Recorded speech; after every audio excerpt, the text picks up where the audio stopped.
Chapitre 1. De la part de Paul, apôtre de Jésus-Christ par ordre de Dieu notre Sauveur et de Jésus-Christ notre espérance. À Timothée, mon vrai fils dans la foi, que Dieu le Père et Jésus-Christ notre Seigneur te donnent la grâce, le pardon et la paix. Comme je te l'ai demandé en partant pour la Macédoine, reste à Éphèse. Il y a là des gens qui enseignent de fausses doctrines, et il faut que tu leur ordonnes de cesser. Dis-leur de renoncer à ces légendes et à ces longues listes d'ancêtres qui ne produisent que des discussions. Elles ne servent pas le plan salutaire de Dieu que l'on connaît par la foi. Cet ordre a pour but de susciter l'amour qui vient d'un cœur pur, d'une bonne conscience et d'une foi sincère. Quelques-uns se sont détournés de cette ligne de conduite et ils se sont égarés dans des discussions stupides. Ils veulent être des maîtres en ce qui concerne la loi de Dieu, mais ils ne comprennent ni leurs propres paroles, ni les sujets dont ils parlent avec tant d'assurance. Nous savons que la loi est bonne si l'on s'en sert comme il faut. On se rappellera en particulier qu'une loi n'est pas établie pour ceux qui agissent bien, mais pour les malfaiteurs et les rebelles, pour les méchants et les pécheurs, pour les gens qui ne respectent ni Dieu ni ce qui est saint, pour ceux qui tuent leur père ou leur mère, pour les assassins, pour les gens immoraux, pour les homosexuels, pour les marchands d'esclaves, pour les menteurs et ceux qui prononcent de faux serments, ou pour ceux qui commettent toute autre action contraire au véritable enseignement. Cet enseignement se trouve dans la bonne nouvelle qui m'a été confiée, la bonne nouvelle qui concerne le Dieu glorieux et béni. Je remercie Jésus-Christ notre Seigneur qui m'a rempli de force pour ma tâche. Je le remercie de m'avoir estimé digne de confiance et de m'avoir désigné pour le servir, bien que j'ai parlé contre lui autrefois, bien que je l'ai persécuté et insulté. Mais Dieu a eu pitié de moi parce que je n'avais pas la foi et ne savais donc pas ce que je faisais. Notre Seigneur a répandu avec abondance sa grâce sur moi. Il m'a accordé la foi et l'amour que nous avons dans l'union avec Jésus-Christ. Voici une parole certaine qui mérite d'être entièrement reçue et crue. Jésus-Christ est venu dans le monde pour sauver les pécheurs. Je suis le pire d'entre eux, mais c'est pour cela que Dieu a eu pitié de moi. Il a voulu que Jésus-Christ montre en moi, le pire des pécheurs, toute sa patience comme exemple pour tous ceux qui, dans l'avenir, croiront en lui et recevront la vie éternelle. Ô Roi éternel, immortel, invisible et seul Dieu, soit honneur et gloire pour toujours. Amen. Timothée, mon enfant, je te confie cette recommandation conformément aux paroles prophétiques qui ont été prononcées autrefois à ton sujet. Appuie-toi sur ces paroles pour combattre le bon combat. Garde la foi et une bonne conscience. Quelques-uns ont refusé d'écouter leur conscience et ont causé ainsi la ruine de leur foi. Parmi eux se trouvent Hyménée et Alexandre, que j'ai livrés à Satan, afin qu'ils apprennent à ne plus parler contre Dieu.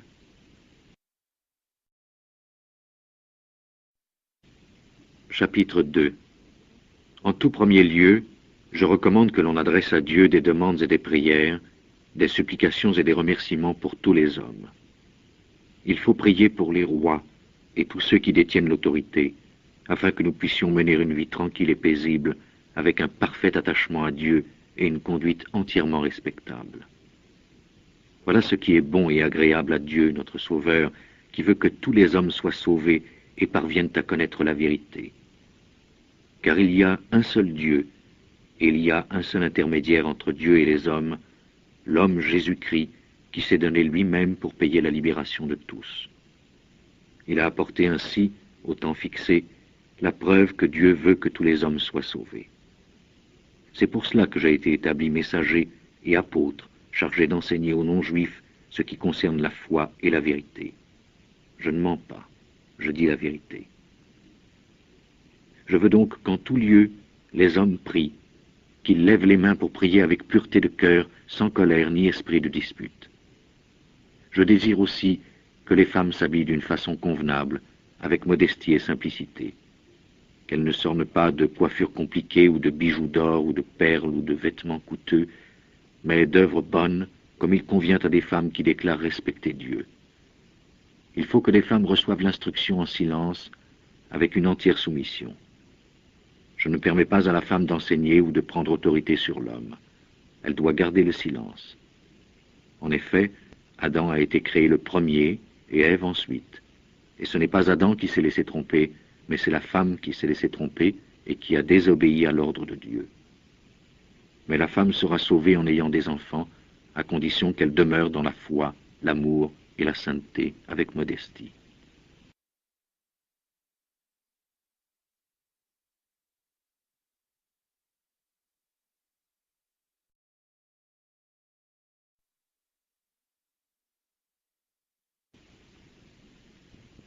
Chapitre 3. Voici une parole certaine. Si quelqu'un souhaite avoir une fonction de direction dans l'Église, il désire une belle tâche. Un dirigeant d'Église doit être un homme à qui l'on n'a rien à reprocher. Il faut qu'il soit le mari d'une seule femme, qu'il soit sobre, raisonnable et convenable, qu'il reçoive bien ceux qui viennent chez lui, qu'il soit capable d'enseigner. Il ne doit être ni buveur ni violent, mais doux et pacifique. Il ne doit pas être attaché à l'argent. Il faut qu'il soit capable de bien diriger sa propre famille et d'obtenir que ses enfants lui obéissent avec un entier respect. Car si un homme ne sait pas diriger sa propre famille, comment pourrait-il prendre soin de l'Église de Dieu? Il ne doit pas être un homme récemment converti, sinon il risquerait de se gonfler d'orgueil et d'être condamné comme le diable l'a été. Il faut aussi qu'il mérite le respect de ceux qui ne sont pas chrétiens, afin qu'il ne soit pas méprisé et qu'il ne tombe pas dans les pièges du diable. Les diacres aussi doivent être respectables et sincères. Ils ne doivent pas boire trop de vin ni être prêts à gagner malhonnêtement de l'argent. Ils doivent rester attachés à la vérité révélée de la foi avec une conscience pure. Il faut d'abord qu'on les mette à l'épreuve et ensuite, si on n'a rien à leur reprocher, ils pourront travailler comme diacres. Leurs femmes aussi doivent être respectables et ne pas répandre des bavardages malveillants. Elles doivent être sobres et fidèles en tout. Il faut que le diacre soit le mari d'une seule femme et qu'il soit capable de bien diriger ses enfants et sa famille. Les diacres qui accomplissent bien leurs tâches obtiennent une situation honorable et peuvent parler avec une pleine assurance de la foi que nous avons dans l'union avec Jésus-Christ. Je t'écris cette lettre, mais en espérant aller te voir bientôt. Cependant, si je tarde à te rejoindre, cette lettre te permettra de savoir comment il faut se conduire dans la famille de Dieu, c'est-à-dire dans l'Église du Dieu vivant, qui est la colonne et le soutien de la vérité.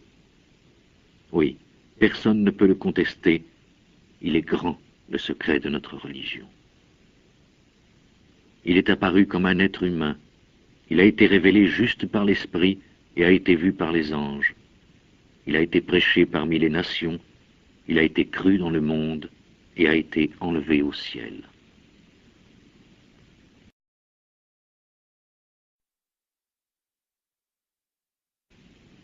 Chapitre 4. L'Esprit le dit clairement, certains hommes abandonneront la foi dans les derniers temps. Ils obéiront à des esprits trompeurs et aux enseignements des démons. Ils se laisseront égarer par des gens hypocrites et menteurs dont la conscience est morte, comme si on l'avait brûlée au fer rouge. Ces gens-là enseignent qu'il est mauvais de se marier et de manger certains aliments. Mais Dieu a créé ces aliments pour que les croyants qui connaissent la vérité les mangent après avoir prié pour le remercier. Tout ce que Dieu a créé est bon, rien n'est à rejeter, mais il faut tout recevoir en remerciant Dieu, car la parole de Dieu et la prière le rendent agréable à Dieu. Si tu donnes ces instructions aux frères, tu seras un bon serviteur de Jésus-Christ. Tu montreras que tu te nourris spirituellement des paroles de la foi et du véritable enseignement que tu as suivi. Mais rejette les légendes stupides et contraires à la foi. Exerce-toi à vivre dans l'attachement à Dieu. Les exercices physiques sont utiles, mais à peu de choses. L'attachement à Dieu, au contraire, est utile à tout, car il nous promet la vie pour maintenant et pour le futur. C'est là une parole certaine qui mérite d'être entièrement reçue et crue. Voilà pourquoi nous travaillons et luttons, car nous avons mis notre espérance dans le Dieu vivant, qui est le sauveur de tous les hommes, et surtout de tous ceux qui croient. Recommande et enseigne tout cela. Ne laisse personne te mépriser parce que tu es jeune, mais sois un exemple pour les croyants dans ta façon de parler, ta conduite, ton amour, ta foi et ta pureté. En attendant que je vienne, applique-toi à lire publiquement l'Écriture, à prêcher et à enseigner. Ne néglige pas le don spirituel qui est en toi, qui t'a été accordé lorsque les prophètes ont parlé et que les anciens ont posé les mains sur toi. Aie soin d'accomplir cette tâche et de t'y donner entièrement afin que tous voient tes progrès. Prends garde à toi-même et à ton enseignement. Demeure ferme dans tout cela. En effet, si tu agis ainsi, tu sauveras aussi bien toi-même que ceux qui t'écoutent.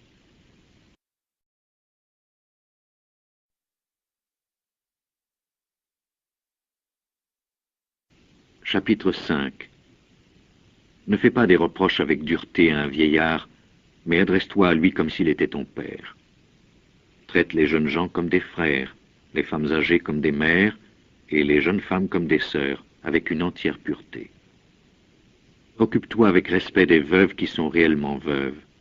Mais si une veuve a des enfants ou des petits-enfants, il faut que ceux-ci apprennent d'abord à pratiquer leurs devoirs religieux envers leur propre famille et à rendre ainsi à leurs parents et grands-parents ce qu'ils leur doivent, car cela est agréable à Dieu. La femme qui est une vraie veuve, qui n'a personne pour prendre soin d'elle, a mis son espérance en Dieu et ne cesse pas de prier, de lui demander son aide jour et nuit. Mais la veuve qui vit dans les plaisirs est déjà morte, bien qu'elle soit vivante. Voilà ce que tu dois leur rappeler, afin qu'on n'ait rien à leur reprocher. Si quelqu'un ne prend pas soin des membres de sa parenté, et surtout des membres de sa propre famille, il a rejeté la foi, et il est pire qu'un incroyant. Tu n'ajouteras une veuve à la liste des veuves que si elle a plus de 60 ans. En outre, il faut qu'elle n'ait été mariée qu'une fois, et qu'elle soit connue pour ses œuvres bonnes, qu'elle ait bien élevé ses enfants, bien reçu ceux qui venaient chez elle, lavé les pieds des membres du peuple de Dieu, secouru les malheureux, et pratiqué toute espèce d'œuvres bonnes. Mais refuse de mettre les jeunes veuves sur la liste, car lorsque leur désir les pousse à vouloir se remarier, elles se détournent du Christ et se rendent ainsi coupables d'avoir rompu leur premier engagement à son égard. De plus, elles prennent l'habitude de perdre leur temps en allant de maison en maison. Mais ce qui est pire encore, elles deviennent bavardes et indiscrètes, elles parlent de choses dont elles ne devraient pas s'occuper. C'est pourquoi je désire que les jeunes veuves se remarient, qu'elles aient des enfants et prennent soin de leur maison, afin de ne donner à nos adversaires aucune occasion de dire du mal de nous. Car quelques veuves se sont déjà détournées du droit chemin pour suivre Satan. Mais si une croyante a des veuves dans sa parenté, elle doit leur venir en aide et ne pas les laisser à la charge de l'Église, afin que l'Église puisse venir en aide aux veuves qui sont vraiment seules. Les anciens qui dirigent bien l'Église doivent être estimés dignes de recevoir un double salaire, surtout ceux qui s'occupent activement de prêcher et d'enseigner. En effet, l'Écriture déclare « Ne mets pas une muselière au bœuf qui foule le blé », et l'ouvrier a droit à son salaire. N'accepte pas d'accusation contre un ancien, à moins qu'elle ne soit présentée par 2 ou 3 témoins. Adresse des reproches en public à ceux qui commettent des péchés, afin que les autres aussi éprouvent de la crainte. Je te le demande solennellement devant Dieu, devant Jésus-Christ et devant les saints anges, obéis à ces instructions sans marquer de parti pris ou de préférence envers qui que ce soit dans ce que tu fais. Ne te hâte pas de poser les mains sur quelqu'un pour lui confier une charge dans l'Église. Ne participe pas au péché des autres. Garde-toi pur. Cesse de boire uniquement de l'eau, mais prends un peu de vin pour faciliter ta digestion, puisque tu es souvent malade. Les péchés de certains hommes se voient clairement avant même qu'on les juge. Par contre, les péchés de certains autres ne se découvrent qu'après. Les œuvres bonnes, elles aussi, se voient clairement, et même celles qui ne sont pas immédiatement visibles ne peuvent pas demeurer cachées.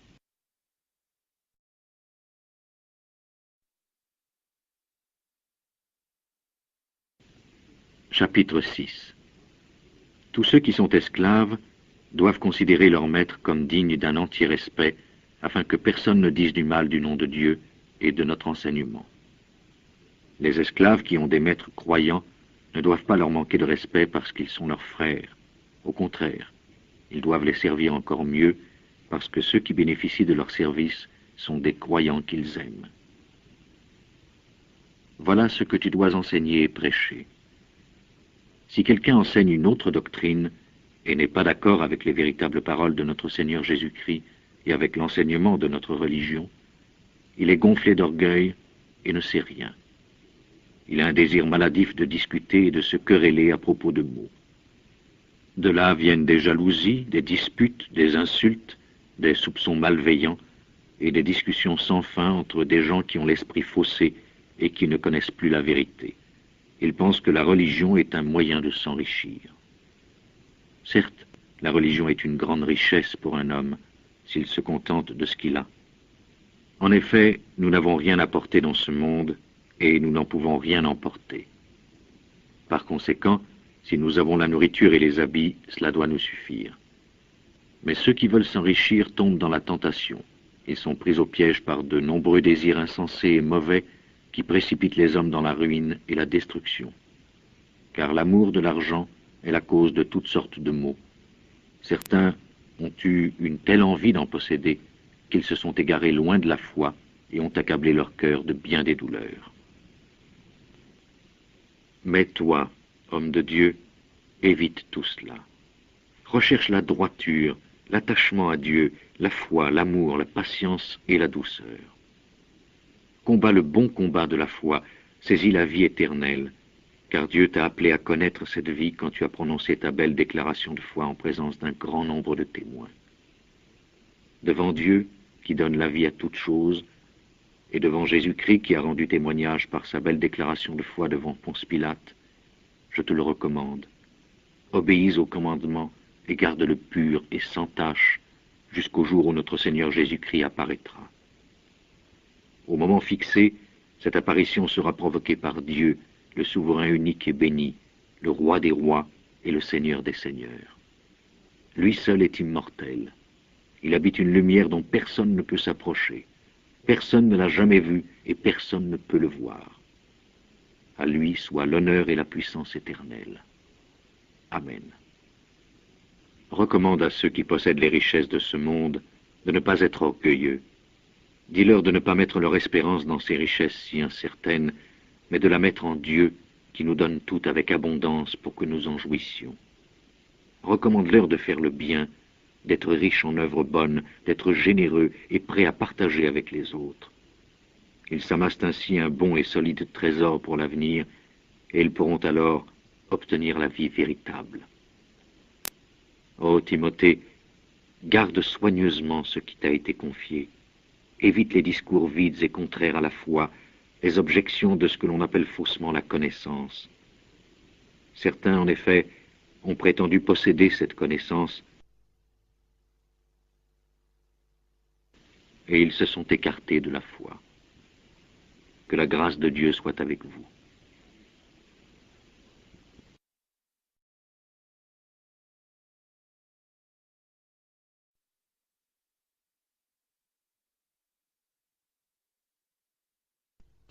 Chapitre 1.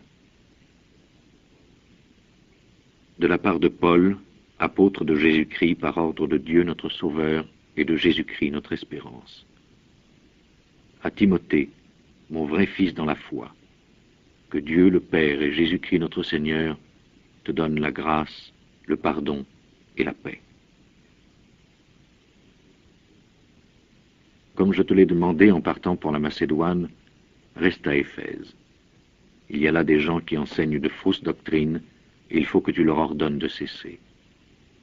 Dis-leur de renoncer à ces légendes et à ces longues listes d'ancêtres qui ne produisent que des discussions.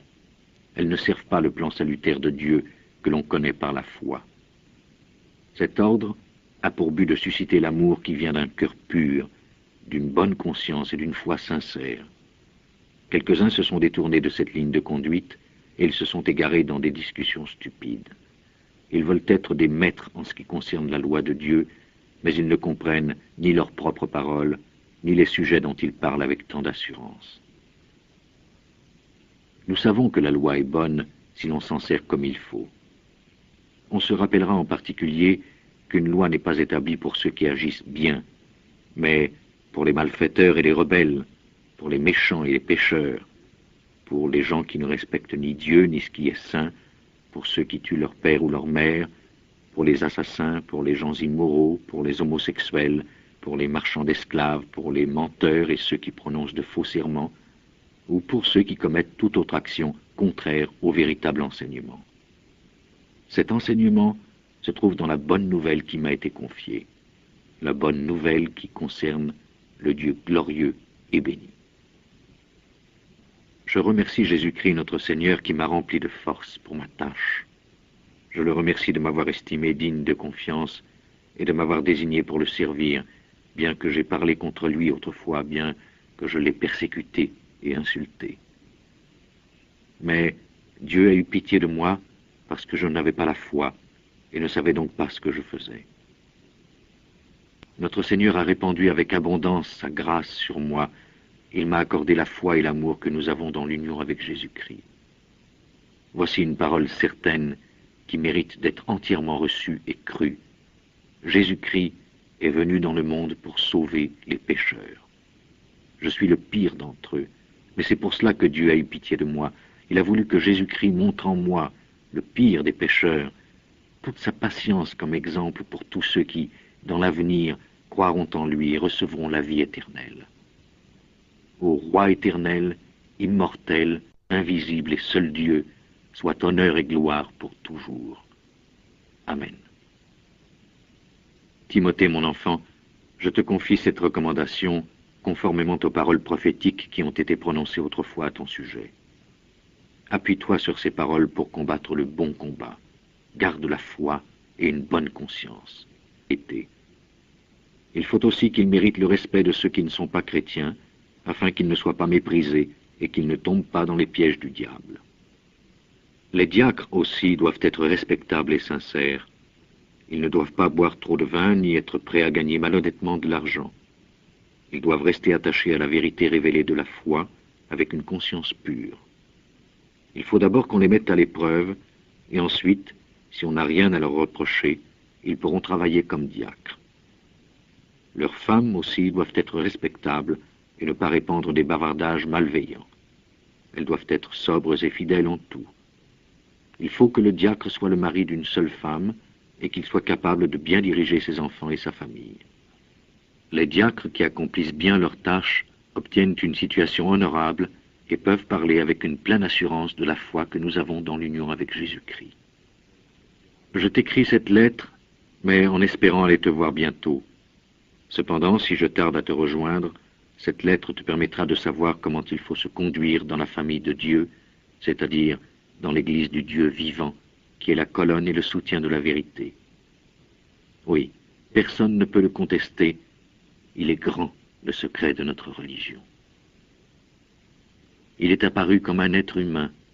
Il a été révélé juste par l'Esprit et a été vu par les anges. Il a été prêché parmi les nations. Il a été cru dans le monde et a été enlevé au ciel.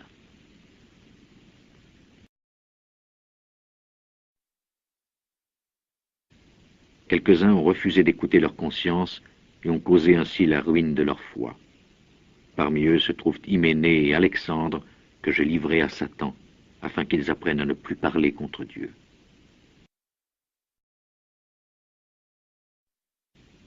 Chapitre 2. En tout premier lieu, je recommande que l'on adresse à Dieu des demandes et des prières, des supplications et des remerciements pour tous les hommes. Il faut prier pour les rois et tous ceux qui détiennent l'autorité, afin que nous puissions mener une vie tranquille et paisible, avec un parfait attachement à Dieu et une conduite entièrement respectable.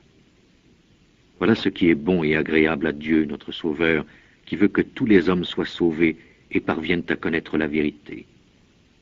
Car il y a un seul Dieu, et il y a un seul intermédiaire entre Dieu et les hommes, l'homme Jésus-Christ, qui s'est donné lui-même pour payer la libération de tous.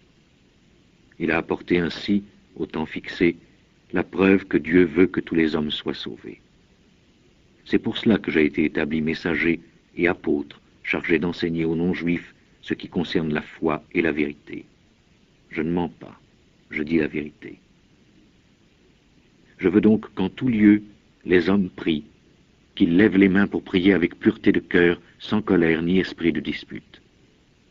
Je désire aussi que les femmes s'habillent d'une façon convenable, avec modestie et simplicité, qu'elle ne s'orne pas de coiffures compliquées ou de bijoux d'or ou de perles ou de vêtements coûteux, mais d'œuvres bonnes, comme il convient à des femmes qui déclarent respecter Dieu. Il faut que les femmes reçoivent l'instruction en silence, avec une entière soumission. Je ne permets pas à la femme d'enseigner ou de prendre autorité sur l'homme. Elle doit garder le silence. En effet, Adam a été créé le premier et Ève ensuite. Et ce n'est pas Adam qui s'est laissé tromper, mais c'est la femme qui s'est laissée tromper et qui a désobéi à l'ordre de Dieu. Mais la femme sera sauvée en ayant des enfants, à condition qu'elle demeure dans la foi, l'amour et la sainteté avec modestie.